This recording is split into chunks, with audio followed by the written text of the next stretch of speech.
السلام علیکم دوستو، میرا نام ہے مہتاب احمد اور آپ ہیں اس وقت میرے یوٹیوب چینل پر۔ دوستو میرا آج کا موضوع ہے تاریخ کا ایک خونخوار اور بہادر جنگجو ہلاکو خان۔ دوستو ہلاکو خان منگول خاندان کا چشم و چراغ تھا اور چنگیز خان کا پوتا تھا۔ دوستو ہلاکو خان نے 1218 عیسوی میں منگولیا میں ایک منگول خاندان کے ہاں آنکھ کھولی اور 1265 میں یہ وفات پا گیا۔ دوستو ہلاکو خان چنگیز خان کے بیٹے تولی خان کا بیٹا تھا۔ اس کے دو اور بھائی بھی تھے جو چنگیز خان کی سلطنت کے مختلف حصوں پر حکمرانی کرتے رہے۔ دوستو ہلاکو خان ہی تھا جس نے ایران کی اینٹ سے اینٹ بجائی اور اسماعیلیوں کو شکست فاش سے امکنار کروایا۔ ایران کی فتح کے بعد ہلاکو خان اپنے بھائی منگو خان کی ہدایت پر بغداد کی طرف روانہ ہو گیا۔ دوستو واضح رہے اس وقت بغداد شیعہ سنی فسادات کی وجہ سے خانہ جنگی کا شکار تھا۔ ہوا کچھ یوں تھا دوستو، اس وقت بغداد کے خلیفہ مستعصم باللہ تھے اور ان کا ایک شیعہ وزیر تھا جس نے ساز باز کر کے ہلاکو خان کو اپنے ساتھ ملا لیا اور اس کو بغداد پر حملہ کرنے پر آمادہ کر لیا۔ دوستو 1258 میں ہلاکو خان نے بغداد تباہ کر دیا اور پورے عراق پر قابض ہو گیا۔ اس دوران ہلاکو خان نے بصرہ اور کوفہ جیسے ادبی شہروں کو بھی تباہ و برباد کر دیا۔ دوستو اس کے بعد ہلاکو خان نے شام کا رخ کیا اور شام کی شہر حلب پہنچ گیا۔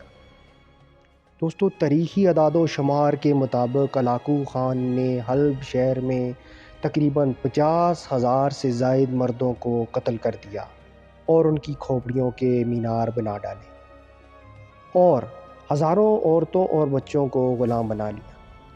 دوستو منگول خان کی خون ریز فوج نے یہاں ہی دم نہ لیا بلکہ ہلاکو خان کی قیادت میں اب انہوں نے فلسطین کا رخ کر لیا۔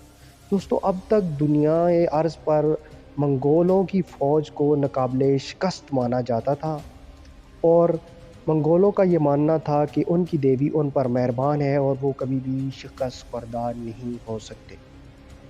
دوستو یہاں ہلاکو خان کا مصر کے قریب عین جالوت کے مقام پر ہلاکو خان اور مملوکوں کے درمیان سخت قسم کا ٹکراؤ ہوا اور صدی میں شاید پہلی بار ایسا ہوا ہلاکو خان کو دوستو شکست ہو گئی اور اس طرح مصر کے مقام پر ہلاکو خان کی فتوحات کو یکدم بریک لگ گئی۔ دوستو اس شکست نے ہلاکو خان کو اندر ہی اندر توڑ ڈالا۔ ہلاکو خان کی بیوی عصائی تھی، اس وجہ سے ہلاکو خان کی قتل و غاری کا اکثر محور مسلمان ہی تھے اور اب یہ جو مسلمان ریاستیں بچ رہی تھی، ہلاکو خان کی خواہش تھی کہ کسی طرح یہاں پر بھی قابض ہوا جائے اور مسلمانوں کا خون بہا جائے۔ لیکن دوستو اس دوران ہلاکو خان کے بھائی منگو خان کی ہلاکت ہو گئی اور ہلاکو خان کو واپس ایران آ کر اپنی مملکت کے اقتدار کی کرسی کو بچانا تھا اور اسے واپس لوٹنا پڑا اور ہلاکو خان واپس آ گیا۔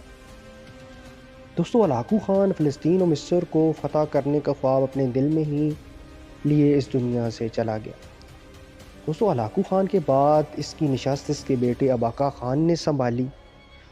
اباقا خان بھی اپنے باپ ہی کی طرح مسلم دشمنی سے لبریز تھا اور اس کی خواہش بھی تھی کہ وہ فلسطین و مصر کو فتح کرے، لیکن کئی جنگوں کے بعد اس کو بھی منہ کی کھانی پڑی۔